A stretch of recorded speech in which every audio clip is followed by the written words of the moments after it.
நம்ம சேனல்லேருந்து தொடர்ந்து அப்புறம் நீங்கள் வீடியோக்களை பார்க்க நினச்சிங்கன்னா இது ஒரு நம்ம சேனலில் சப்ஸ்கிரைப் பண்ணுங்கள். கீழே பெல் சிம்பிள் இருக்கும், அதையும் கிளிக் பண்ணுங்க. சரி, வாங்க நம்ம வீடியோக்குள்ளே போகலாம். வணக்கம் நண்பர்களே. திருவனந்தபுரம் ரயில் நிலையம் மிகவும் பரபரப்பாக இருக்கிறது. அன்று காலை வித்யா என்பவர் தன்னுடைய தோழியின் வருகைக்காக ரயில் நிலைய வாசலில் காத்திருக்கிறார். அங்கு நடக்கிற நிகழ்வுகளை கவனிக்க ஆரம்பிக்கிறார். ரயில் நிலைய வாசலில் 60 வயது மதிக்கத்தக்க பிச்சை எடுக்கிற ஒரு பெண்மணியை பார்க்கிறார். அவர் அங்கிருக்கிற மரத்தில் பழங்களை பறித்து கொண்டிருக்கிறார். அவரின் உடைகள் அழுக்கு படிந்து கிழிந்தும் இருக்கிறது. அவருக்கு பக்கத்தில் 2 பழைய பைகள். பெண்மணி மரத்தில் இருக்கிற ஒரு இலை கூட உதிர்ந்து விடாத படிக்கு மிகவும் கவனமாக பழங்களை பறிக்கிறார். இதை தொலைவில் இருந்த வித்யா கவனிக்கிறார். அந்த பெண்மணியின் உடல் மொழிக்கும் அவரது உடைக்கும் சற்று தொடர்பில்லாதே உணர்கிற வித்யா அவரிடம் பேச முயல்கிறார். அவரது முகத்தில் சோர்வு இருப்பதை பார்க்கிற வித்யா, சாப்பிட்டீங்களா என கேட்கிறார். அந்த பெண்மணி, வேண்டாம், ரொம்ப தூரம் போய் வாங்கணுமே என்று சொல்லிவிட்டு வித்யாவின் 2 சக்கர வாகனத்தை பார்த்து கொண்டிருக்கிறார். வித்யா பக்கத்தில் இருக்கிற கடையில் 4 இட்லிகளும் ஒரு வடையும் வாங்கி வந்து கொடுக்கிறார். 10 நிமிடம் இடைவெளியில் அவரிடம் பேச ஆரம்பிக்கிறார். அவருடன் பேசியதில் அந்த பெண்மணியின் பெயர் வல்சா என தெரிய வருகிறது. 33 ஆண்டுகள் ஆசிரியராக பணிபுரிந்து ஓய்வு பெற்றிருக்கிறார். மகன் கணவரை பிரிந்து இருப்பதாகவும் பிச்சை எடுத்து பிழைப்பதாகவும் கூறியிருக்கிறார். ஆசிரியர் என்றதும் சில நொடிகள் பதறிப்போகிற வித்யா அவரை சில புகைப்படங்களை எடுத்துக்கொள்கிறார்.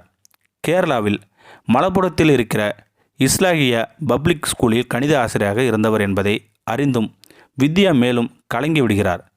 இப்படியான ஒரு நிகழ்வை எங்கு படித்தோ கேட்டோ இருக்காத வித்யா அவரை மீட்க நினைக்கிறார்.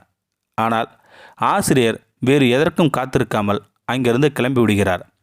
துணி மூட்டைகளை தூக்கி கொண்டு நகரத்தின் சாலையில் அழுக்கு உடையில் அவர் கிளம்பி செல்கிற காட்சி வித்யாவை மன உளைச்சலுக்கு உள்ளாக்கிறது. வீட்டிற்கு வருகிற வித்யா அன்று மாலை 4 மணிக்கு அன்றைய நிகழ்வை ஆசிரியர் குறித்து புகைப்படங்களும் சேர்த்து தன்னுடைய ஃபேஸ்புக் பக்கத்தில் பதிவிடுகிறார். வழக்கமான பதிவாக இருக்காது என்பதை அப்போது வித்யா அறிந்திருக்கவில்லை. அவர் பதிவு செய்திருந்த வார்த்தைகளும் புகைப்படங்களும் படிக்கிறவர்களை கடந்து போக முடியாதபடிக்கு துயர்களை வைக்கிறது. அடுத்த நாள் காலை ஃபேஸ்புக் செல்கிறவர் திகைத்து போகிறார். வித்யாவின் பதிவுக்கு 1000த்திற்கு அதிகமான பகிர்வுகள், கமாண்டுகள் என அன்றைய நாளுக்கான வைரல் செய்தியாக மாறியிருக்கிறது. பதிவிற்கு வந்திருந்த கமாண்டுகளை படிக்கிறவர் திக்குமுக்காடி போகிறார். தெரிந்தவர் தெரியாதவர் என எல்லோரும் ஆசிரியருக்கு உதவ முன்வருகிறார்கள். ஆசிரியர் என்கிற ஒரு வார்த்தை கேரளாவின் ஒட்டுமொத்த இணையத்தையும் ஆக்கிரமிக்கிறது.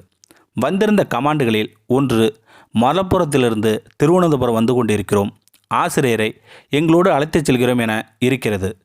கமாண்ட் செய்தவர்கள் யார் என அலசியதில் மலப்புரம் இஸ்லாகிய பப்ளிக் பள்ளியில் பயின்ற முன்னாள் மாணவர்கள் என்பதை அறிந்திருக்கிறார்.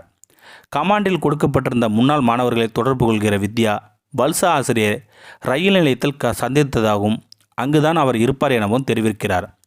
சற்று தாமதிக்காமல் ஆசிரியர் சந்தித்த இடத்திற்கு வித்யா செல்கிறார். ஆனால் அங்கே அவர் இல்லை.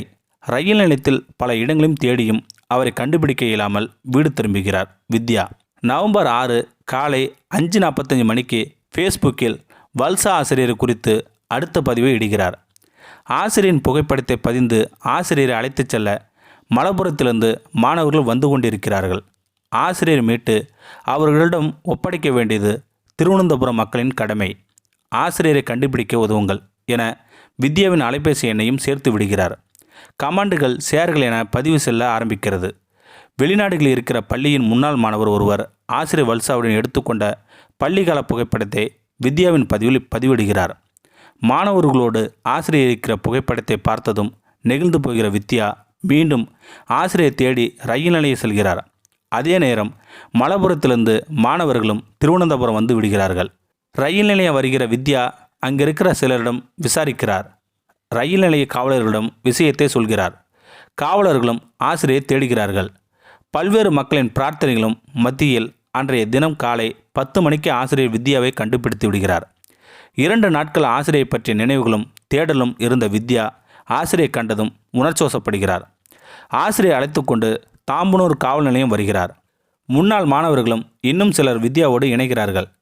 10:27 மணிக்கு ஆசிரியர் கிடைத்துவிட்டார் என்று ஃபேஸ்புக்கில் பதிவிடுகிறார். சந்தோஷமும் மகிழ்ச்சியும் பரவசமும் ஹார்ட்டின் குறியீடுகளாக பதிவு விழுகிறது. வித்யா நீங்கள் ஆசீர்வதிக்கப்பட்டவர்கள் என்கிற வரிகளும் கமாண்டுகளாக விழுகின்றன. காவல் நிலையத்தில் ஆசிரியர் அழைத்து செல்கிறோம் என முன்னாள் மாணவர்கள் சொல்கிறார்கள். ஆனால் ஆசிரியர் தன் மகனோடு செல்ல ஆசைப்படுவதாக தெரிவிக்கிறார்.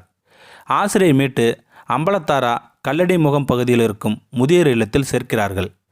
ஆசிரியர் பாதுகாப்பாக இருக்கிறார் என்கிற மகிழ்ச்சியில் அன்றைய தினம் மதியம் 1 மணிக்கு எல்லோருக்கும் நன்றி சொல்லி இன்னொரு பதிவை இடுகிறார்.